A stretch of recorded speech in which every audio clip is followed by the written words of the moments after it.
Doctor तुलसी प्रसाद यादव जी हैं। Doctor तुलसी प्रसाद यादव मिलकर सुदर्शन यादव और इनका परम मित्र नेतागण मिलकर हम लोग कहने से अनाउंसमेंट कर रहे थे, जगह जगह पर मोड़ मोड़ पर सभा लगा के प्रचार कर रहे थे, हम गीत गाते थे, नेताजी भाषण देते कि दूध के जयकार हो, शराब का नाश हो। भगवान कृष्ण इस बात को सुने और नीतीश कुमार के मत्ती को फेरे, तो हुआ कि बिहार में शराब बंद हो गया, एक भी ठीके नहीं मिलेंगे, अब एक भी दुकान नहीं मिलेंगे। सुन ले तो बाकी पिए वाला मानस तो शराब कितना कोई देखिए, दुनिया का कोई चीज खराब ना नेताजी नहीं, दुनिया का शराब लोग कहते खराब, शराब भी खराब नहीं है। नहीं, शराब खराब नहीं है। कौनो चीज ओभर होई तो वो गोबर होई। शराब पियता नहीं, दवा दारू, शराब खराब रहता तो गवर्नमेंट मिलिट्री को इश्यू नहीं करता। शराब खराब नहीं है, लेकिन ओभर में जाए तो गोबर हो जाए। घी बढ़िया चीज बा और शराब खराब है, ठीक। तो घी बढ़िया चीज बा, आम भखा पचे भ 1 चम्मच 2 चम्मच 50 ग्राम, ई न कि हे नचनिया एक दिन घी देख के 3 लोटा पी ले तो 6 लोटा जाके बीक देले जाके। ओभर होई गोबर होई, लक्ष्मण रेखा लंघबा रावण हरे लगी। शराब ही एक रतन है, अध्यात्म के अनुसार समुद्र मथन से निकला। उस समय मधुआ नाम से जाना जाता था, आज शराब के नाम से जाना जाता है। शराब ठीक हो, खराब तब हो जाई। तू शराब के पिया तारा तो शराब बढ़िया बा, और जब तहारा के शराब पिए लगी वही घड़ी बर्बाद करे लगी। हमार बात पर ध्यान दे कि हम क्या कहतनी, जेकरा के शराब पिए लागल वैसन शराबी के 3 फायदा। ओकर घर में कबो चोरी ना होखी। वो कैसे? पियही में लुगरी, गेठरी, सिकरी, मोटरी, चौखट के मारी सब बेच देले बाड़ो, तो गार्जियन चोर बुर्बक ना है कि माटी चोरा के ले जाए। हाँ भाई।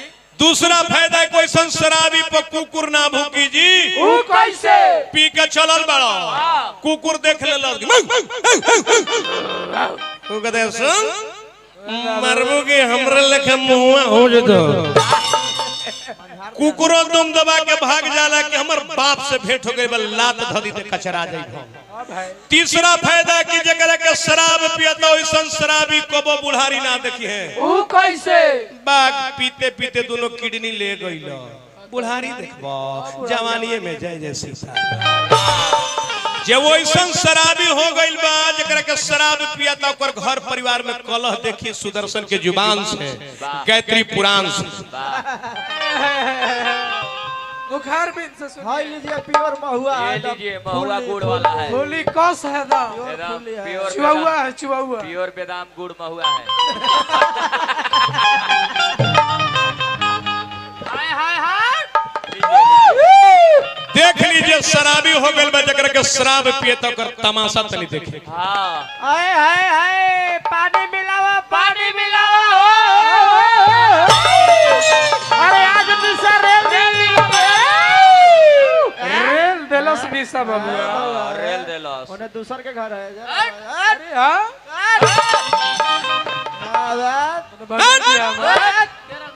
कोरंगदार रे, जिला में कोरंगदार, जिला में हम रंगदार है। हमो बाप के बेटा है। हां पीते पीते सब बेच देगा, हां लहंगा में नाम लिखवा लेगा।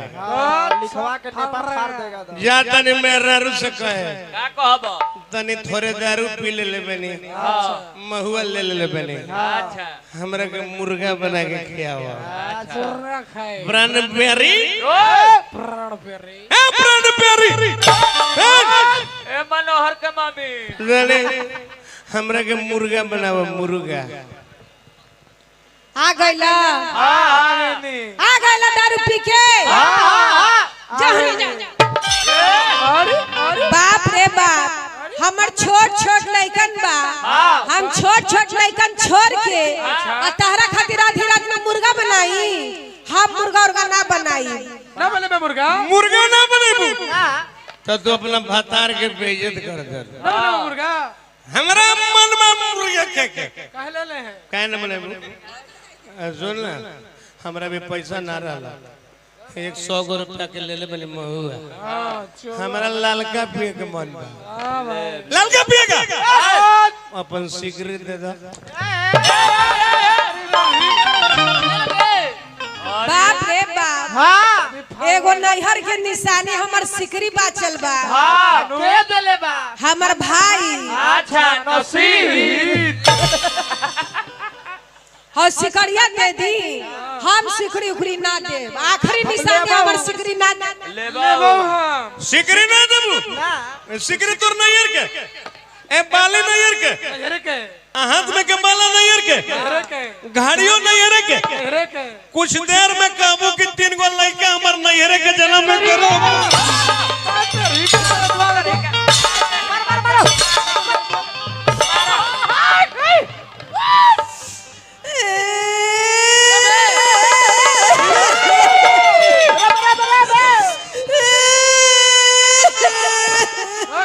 हम जाना तानी तहरा के बिगाड़ लेगा आई देहाती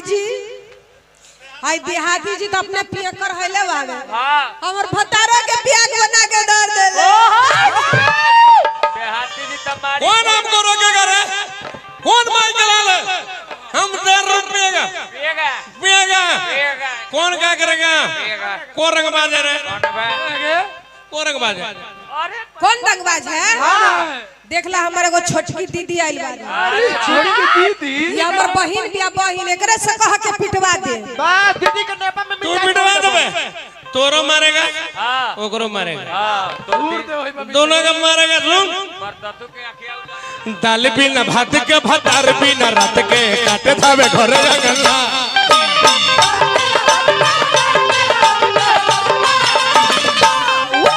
तेला और हनवा भीतर के धनवा मिलल बा अनारी सजना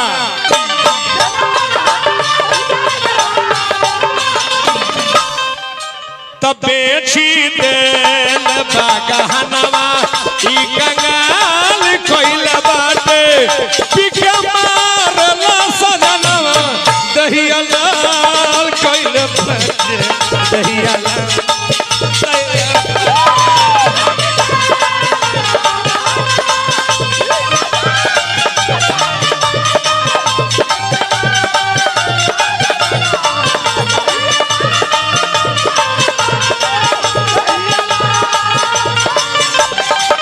बेची देल बागहनवा ई कंगाल कोइल बाटे पिके मारला सजनवा दहिया लाल कोइल दहिया लाल ए कोइल बाटे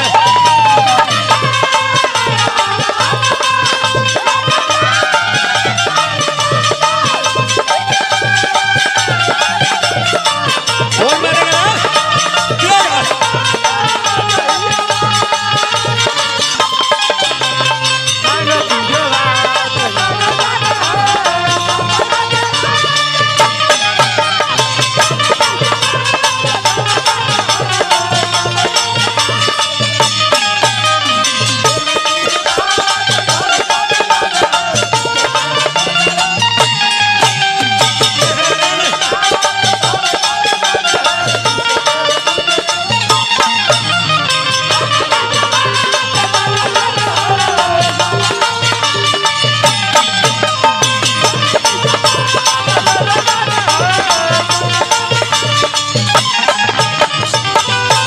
कौन मरेगा रे तू मर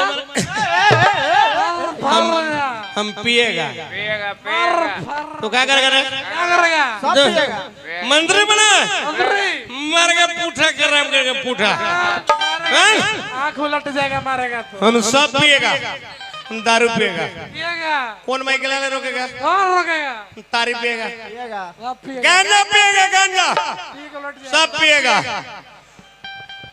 बाप रे बाप अरे खेती बाड़ी तो बेच के पिए गइला हां गहना गुड़िया सब बेच के पिए गइला घर में कुछ हो नहीं के बात चल हाय छोट छोट लइकन छिंदरी हाय छोट छोट लइकन सब हाय छोट छोट लइकन कहाँ जाई सब हसन लड़कन के नानी घर भेज दे हाय छोट छोट लइकन कहाँ जाई हसन भाड़ में जाएगा, भाड़ में। हम नहीं जा रहे हैं। चौधरी जब पी के तारी रोज रतिया के देला उगारी।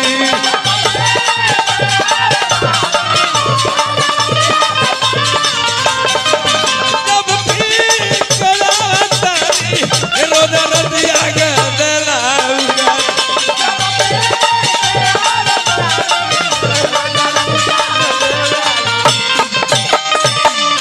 लालका पिएगा हम जब मारिया वाला लगा खींच फारे लहिया के सारी।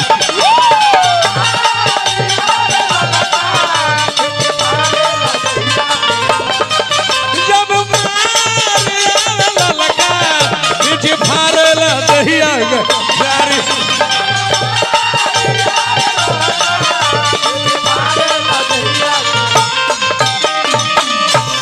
गार्जियन हमारा दारू पी के आदत हो गइल बा। हम कैसे दे मेहरारू हमरा के सभा में धंसोर दे रे। रवा हमरा के फैसला को दे, हम एकर मुंह ना देखब। हम तोर मुंह ना देखब। तू हमरा के बेइज्जत कर मास्टर मुंह ना पहले सु ना एक कंगाल कोयला बाटे भैया मेहरारू हमरा के मारत। हम कैसे दियो काहे खाती जी हमरा मेहरारू मारत।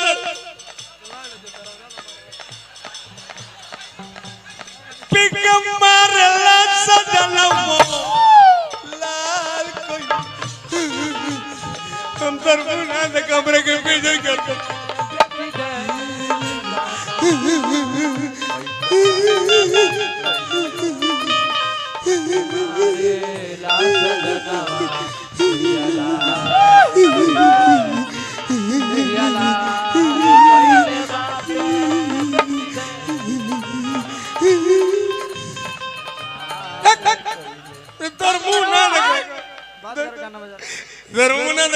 अरे जाए तो हो घर में आओ लड़ा झगड़ा मत करो मुँह देखो बेचारी के।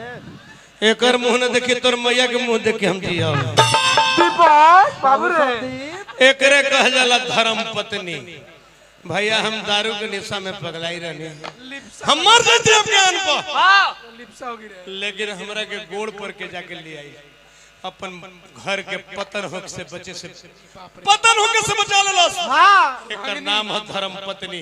ठीक कैलू ठीक कहलू हां हमरा के गोड़ पर के ले लू। बाकी इतना लोग गार्जियन बैठल बा, इतना लोग इतने श्रोता के सामने हमरा के बेइज्जत कैलू।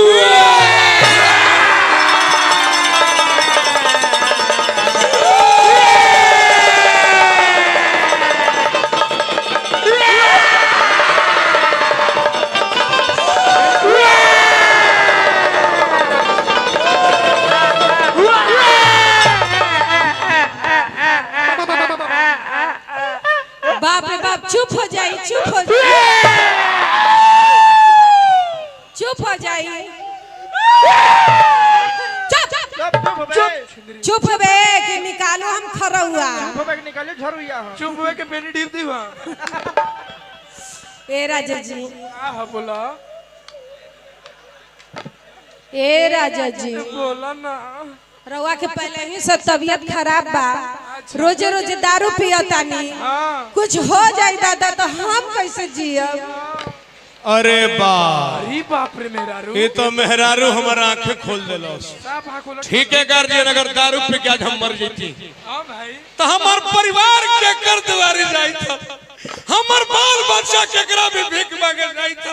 शराब खराब चीज एकरा मतलब हम गोवर्धन भगवान के क्रिया खाता नहीं।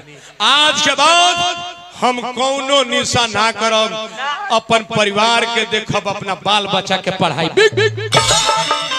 नहीं पीऊंगा आपसे। कान धरो, कान धरो, अंदर को उठ बन के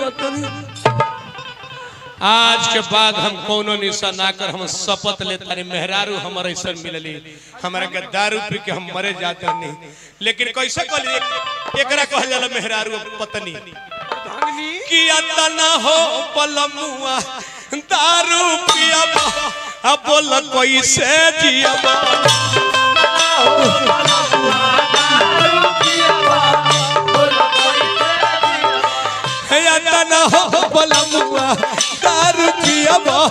बोल कैसे जियब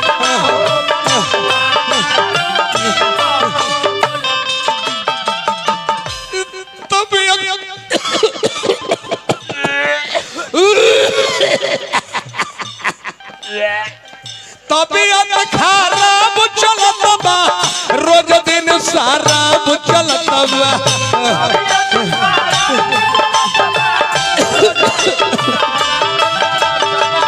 तबीयत खराब चलत बा रोज दिन शराब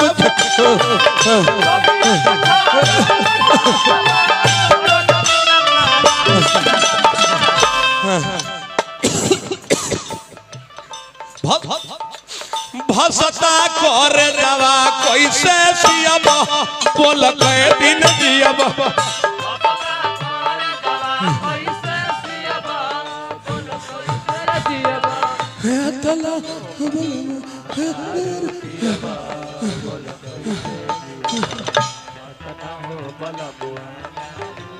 भैया हमारा गाना दिखाने का यही कारण है। डॉक्टर साहब शराब बोला पर खुश होकर के डॉक्टर ठाकुर साहब 100 रुपया पुरस्कार देने भैया। जैसे हमार पत्नी शराब हमरा के छुड़ा दे तो हमार दुनिया बर्बाद रहे दे भैया। अब दारू ना पियम जाते नहीं चवन प्रास लेके खाए। वो सही अपन गार्जियन से हम प्रार्थना करते नहीं